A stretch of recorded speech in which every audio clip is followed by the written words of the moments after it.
What is today Latin America was once many native nations. Spain, Portugal, France, England, the Dutch, and Danish all invaded. They carried out genocide after genocide and enslaved both natives and Africans. After independence, most new governments were still white-dominated, with more genocides against natives in nations like Argentina, Brazil, and Chile. European powers hold on to some territories even today and kept invading to take their colonies back. The United States invaded too, overthrowing or trying to overthrow over 60 governments, the last attempt in the year 2020 in Venezuela. The U.S. also took half of Mexico's land and a tenth of its people, and then Puerto Rico and the Virgin Islands.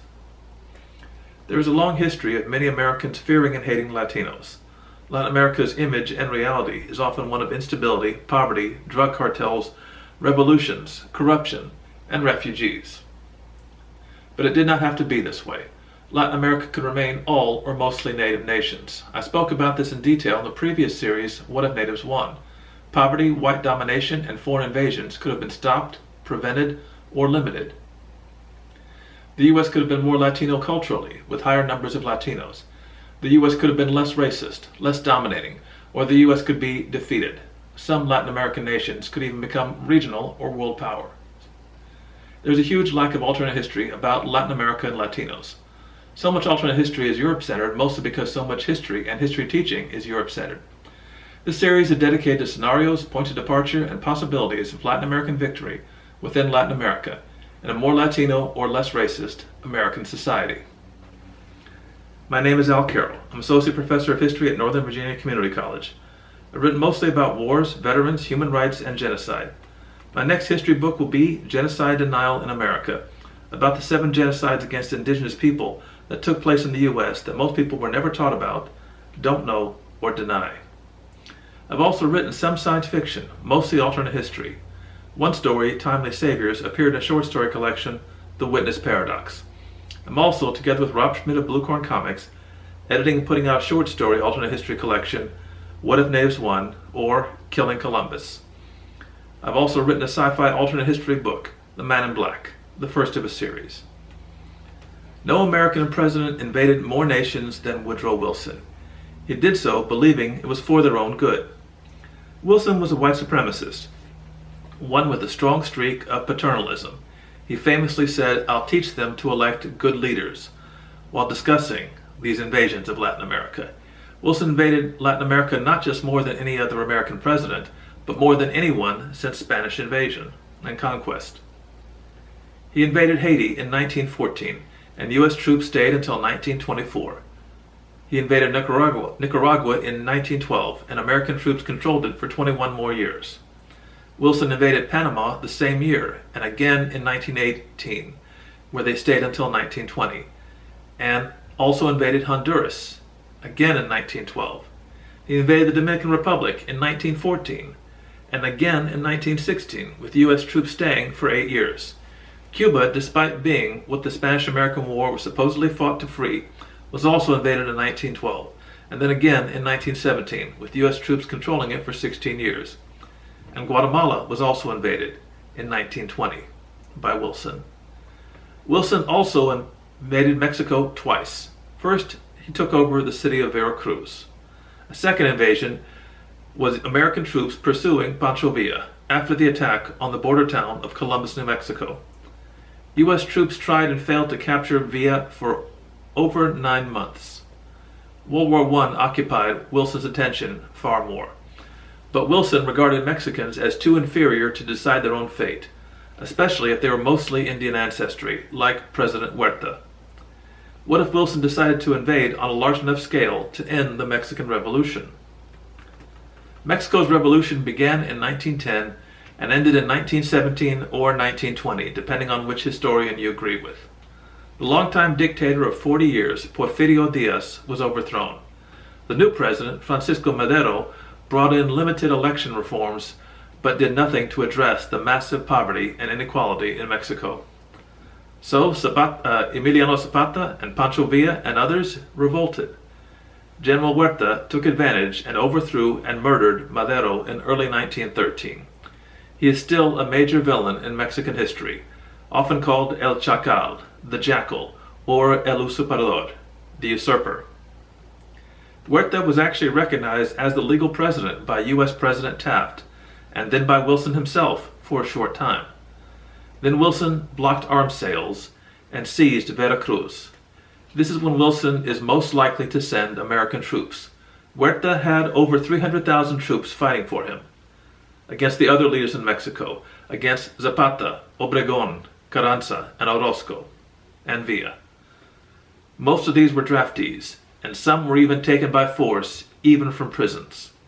At that time, the U.S. military was 125,000 men, but the U.S. Navy could overwhelm Mexico's easily. The U.S. had 231 ships, 30 of them battleships. U.S. troops are better equipped and likely could defeat Huertas in major battles. The problem would be in the long term. There are 4 other major Mexican revolutionary leaders with tens of thousands of dedicated and idealistic troops, as well as a number of other minor revolts going on. And Villa and Zapata are both very skilled at guerrilla warfare. Neither are likely to accept U.S. control. There are also numerous radical labor groups, farmers groups, and others. Guerrilla warfare against the U.S. likely drags on. This U.S. invasion becomes an early Vietnam for the U.S. Or, like in the Philippines, the U.S. wins by carrying out numerous atrocities, killing by the hundreds of thousands, as they did in the Philippines. But this is far less likely for long, because much of the public had already been outraged by these earlier Philippines atrocities. And Mexico being right on the border, and many millions of Mexicans and U.S.-born Mexican Americans, the news of these atrocities is much harder to censor, and therefore the outrage will be that much greater. One more effect would be on American culture. In World War I, Wilson had to use a campaign demonizing anyone opposing the war. A Committee on Public Information, a public relations firm, sold the war to the public. And businesses spied on their employees, parents spied on their children, neighbors spied on their neighbors. And pro-war speakers gave the false impression of massive support for the war, speaking in over 5,000 cities. Wilson even passed the Espionage Act, giving a 20-year term of imprisonment for, quote, to utter, print, write, or publish any disloyal or abusive language about the form of government of the United States. He imprisoned over 6,000 people, some of them being held as late as 1920, 2 years after the war was over. There was also an enormous anti-German hysteria in the U.S. during the war. Laws were passed that barred the teaching or speaking of German. Sauerkraut was called victory cabbage, and hamburgers were called victory steak. Many Germans lost their jobs, had to change their names. There were even beatings and a few lynchings. And sometimes, bizarrely, dachshund dogs were killed by a public angry against anything German. For this war, instead happening in Mexico, expect the same for Mexicans. Speaking Spanish will be barred. A taco might get called something as ludicrous as a victory snack. And even Chihuahua dogs might get killed. But most Mexicans don't have the option of passing as white as German Americans did. And this will radicalize the Mexican population in the U.S. There will be a split between darker-skinned Mexicans and lighter-skinned. This has happened before. Many whites today with the name Purcell once had the name Plusea, but darker ones will likely be far more radical. A moderate reform movement among Mexicans like LULAC, League of United Latin American Citizens, is less likely or smaller. The final effect might be the biggest. If the U.S. military is occupied by war with Mexico, the U.S. never joins World War I. It probably won't be what many fear. Germany was already losing before the U.S. declared war. All the U.S. joining did was make Germany lose faster. Instead, Germany loses 6 or 9 months later. Or the war ends inconclusively, all sides exhausted. If Germany doesn't lose, Hitler never rises to power. Resentment and conspiracy claims about losing are what brought him to power. He dies a failed, minor conspiracy nut. The end result of Wilson's invasion is a more radicalized Mexican population both in the U.S. and Mexico. A more radical population in the U.S. means more civil rights successes sooner. In Mexico, it means a nation less willing to accept U.S. domination. In our own time, Mexico's revolution was already the most radical in Latin America after Cuba's.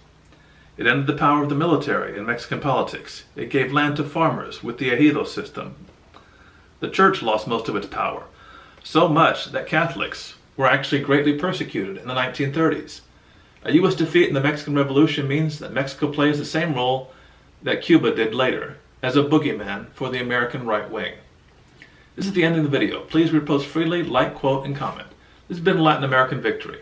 Next time we will discuss, what if there is no matanza in El Salvador?